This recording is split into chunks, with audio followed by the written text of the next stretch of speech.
विद्यार्थी मित्रांनो, आज आपण व्यवहारी अपूर्णांक, समछेद व भिन्नछेद अपूर्णांक या घटकाविषयी माहिती घेऊया। यामध्ये अपूर्णांक जो पूर्ण अंक नाही असा जो अंक अंश आणि छेद या स्वरूपात लिहितो त्याला आपण अपूर्णांक असं म्हणतो। यामध्ये समछेद व भिन्नछेद असे दोन अपूर्णांकाचे प्रकार आहेत आणि त्यांची तुलना कशी करायची याविषयी आपण माहिती घेऊया। पहिला आहे समछेद अपूर्णांक। ज्या अपूर्णांकाचे छेद समान असतात त्याला समछेद अपूर्णांक म्हणतात। उदाहरण 560 860 यामध्ये दोन्ही अपूर्णांकाचे जे छेद आहेत हे समान आहेत, म्हणजे वरचा जो भाग असतो याला आपण अंश आणि खालच्याला आपण छेद असं म्हणतो। आणि त्यामुळे 560 आणि 860 या दोन्ही अपूर्णांकाचे छेद हे समान आहेत, म्हणून अशा दोन समान छेद असलेले जे अपूर्णांक असतात ज्यांचे छेद हे समान असतात त्यांना आपण समछेद अपूर्णांक असं म्हणतो। दुसरा आहे भिन्नछेद अपूर्णांक। ज्या अपूर्णांकाचे छेद हे भिन्न असतात त्यांना आपण भिन्नछेद अपूर्णांक म्हणतो। इथं 709 आणि 712 यामध्ये 709 चा छेद हा 9 आहे आणि 712 चा छेद हा 12 आहे आणि 9 आणि 12 ह्या भिन्न संख्या आहेत, म्हणून या दोन्ही अपूर्णांकाला भिन्नछेद अपूर्णांक असं म्हणतात। तिसरा आहे समछेद अपूर्णांक तुलना। समछेद अपूर्णांकाची तुलना करत असताना दिलेला अपूर्णांक दोन अपूर्णांक आहेत आणि ते जर समछेद असतील, सारख्या छेदाचे असतील, तर ज्या अपूर्णांकाचा अंश लहान, ज्याचा अंश लहान असतो तो अपूर्णांक लहान असतो। म्हणजे या ठिकाणी 5/12 आणि 7/12 याचे छेद समान आहेत परंतु अंश वेगवेगळे आहेत। अंश कसे वेगळे आहेत। मग ज्या अपूर्णांकाचा अंश लहान आहे म्हणजे 5/12 यामध्ये 5 हा जो अंश आहे हा लहान आहे, म्हणून ज्या अपूर्णांकाचा अंश लहान तो अपूर्णांक लहान, म्हणून 5/12 लहान आहे 7/12 पेक्षा असं आपल्याला सांगतो।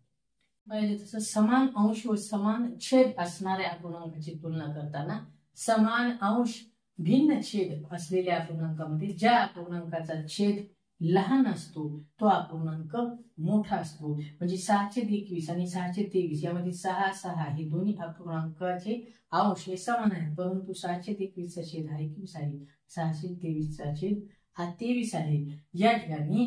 म्हणून ज्या समान अंश असलेल्या भिन्न छेद अपूर्णांकामध्ये ज्या अपूर्णांकाचा छेद लहान असतो तो अपूर्णांक मोठा, म्हणून 621 हा मोठा आहे, म्हणून आपल्याला सांगता येईल की 623 लहान आहे 621 पेक्षा, किंवा 621 हे मोठे आहेत 621 हे लहान आहेत 623 पेक्षा। म्हणजे अशा पद्धतीने आपल्याला दोन पद्धतीने हे सांगता येईल की 623 हे लहान आहे 621 पेक्षा किंवा 621 हे लहान आहे 623 पेक्षा। अशा दोन पद्धतीने आपल्याला हे अपूर्णांकाची तुलना आपल्याला दाखवते। पाचवा आहे अंश आणि छेद भिन्न असणाऱ्या अपूर्णांकाची तुलना। अंशी वेगळा आहे आणि छेदही वेगळा आहे अशा अपूर्णांकाची तुलना करताना त्याचे प्रथमतः आपल्याला समछेद अपूर्णांकामध्ये त्याचे रूपांतर करून घ्यायचे। त्यासाठी 3/4 आणि 5/6 हे दोन अपूर्णांक आहेत। पहिल्यांदा आपण 3/4 आणि 5/6 यामध्ये 3/4 चा छेद 4 आणि 5/6 चा छेद हा 6 आहे, तर याचा आपण लसावी काढला तर तो 12 येतो। म्हणजे छेद 12 येण्यासाठी दोन्ही अंशाला आपल्याला त्या संख्येनं गुणावं लागणार आहे, म्हणून पहिल्या याच्यामध्ये 3/4 12 येण्यासाठी 3 गुणावं लागेल, म्हणून याचं होईल 9/12 आणि दुसरे 5/6 ला आपल्याला छेद याचा 12 करायचा असेल तर 2 ने गुणावी लागेल, मग याचा होईल 10/12.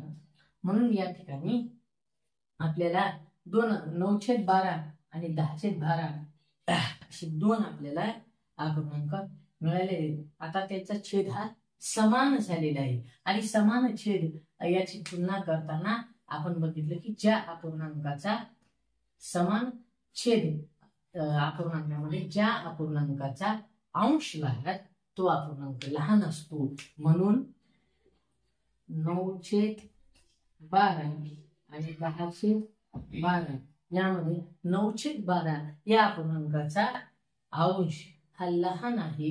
म्हणून 9/12 हा जो अपूर्णांक आहे तो 10/12 या अपूर्णांकापेक्षा लहान आहे. म्हणून आपल्याला या ठिकाणी अशा पद्धतीनं दाखवता येईल किंवा 10/12 मोठे आहे 9/12 अशा दोन्ही पद्धतीने आपल्याला हे दाखवता येतं. तर आता आपण समछेद आणि भिन्नछेद अपूर्णांकामध्ये बेरीज वजाबाकी यांचा फरक आणि अपूर्णांकाचा गुणाकार कसा करायचा याविषयी उदाहरणाच्या माध्यमातून माहिती घेऊया. पहिल्यांदा आहे समछेद अपूर्णांकाची बेरीज आपल्याला पाहिजे आणि त्यानंतर भिन्नछेद अपूर्णांकाची बेरीज पाहिजे. समछेद अपूर्णांकाची बेरीज करत असताना आपल्याला छेद हा समान ठेवायचा असतो. छेद हा समान ठेवला आणि पहिल्या अपूर्णांकाचा अंश आणि दुसऱ्या अपूर्णांकाचा अंश याची बेरीज करायची. म्हणून 5 + 10 15 आणि छेद 8. म्हणून 5/8 आणि 10/8 यांची जी बेरीज आहे ती 15/8. आता आपण भिन्नछेद अपूर्णांकाकडे जाऊ. या ठिकाणी 3/5 अधिक 2/3 भिन्नछेद अपूर्णांक आहेत. यासाठी आपल्याला पाढे आणि लसावी माहिती असणं गरजेचं आहे. खालच्या संख्येचा लसावी 3 आणि 5 चा येतो 15. आपल्याला डायरेक्ट जर हे गणित जलद पद्धतीने सोडवायचे असेल तर आपण याचा जलद पद्धतीच्या पेक्षा आपण या अगोदर स्टेप बाय स्टेप जाऊ. यामध्ये 5 × 3 यामध्ये तिरकस गुणाकार 3 × 3 अधिक 5 × 2. आता आपण 9 अधिक 10/15 बरोबर 10 आणि 9 19/15. म्हणून 3/5 अधिक 2/3 याचं उत्तर 19/15 एवढे येईल. हेच गणित आपल्याला जलद पद्धतीने करायचं असेल तर आपण डायरेक्ट या ठिकाणी 15 ह्या दोन्हीचा लसाई होईल. तिरकस गुणाकार 3 × 9 आणि 2 × 10 10 आणि 9 19 अशा पद्धतीने देखील जलद 19/15 हे उत्तर येऊ शकतं. त्यानंतर आहे वजाबाकी समछेद अपूर्णांक. समछेद अपूर्णांकाची वजाबाकी करताना छेद हा जेवढ्याला तेवढा जो आहे तो 14 आपण या ठिकाणी ठेवला आणि मोठ्या अंशातून छोटा अंश वजा करणे म्हणजे 13 - 3. तर या ठिकाणी 13 - 3 10/14 घेऊ. परंतु आता भिन्नछेद अपूर्णांकाचे जेव्हा आपण वजाबाकी करतो तेव्हा आपल्याला दोन्ही संख्येचा लसावी ज्या पद्धतीने आपण वर केलं त्या पद्धतीनेच आपल्याला करावे लागेल. त्या ठिकाणी 7 × 5 3 × 5 वजा 7 × 2 म्हणजेच 15 - 14/35 बरोबर 1/35. अशा पद्धतीने आपल्याला हे गणित येऊ शकतं. आणि आपल्याला हे गणित जलद सोडवायचं असेल तर आपल्याला 7 आणि 5 चा लसावी आहे 35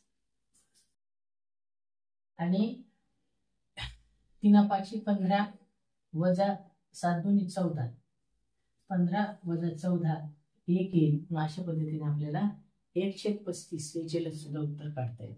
आता गुणाकार समछेद असो भिन्नछेद असो या गुणाकारामध्ये अपूर्णांकाचा गुणाकार करत असताना आपल्याला अंशाचा गुणाकार आणि छेदाचा गुणाकार हा डायरेक्ट असतो. म्हणजे 3 गुणिले 2 आणि 5 गुणिले 7 असं डायरेक्ट असतं. 3 दोन्ही 6 आणि 5 7 35. तर अशा पद्धतीने आपल्याला याचं उत्तर हे 6/35 हे मिळतं.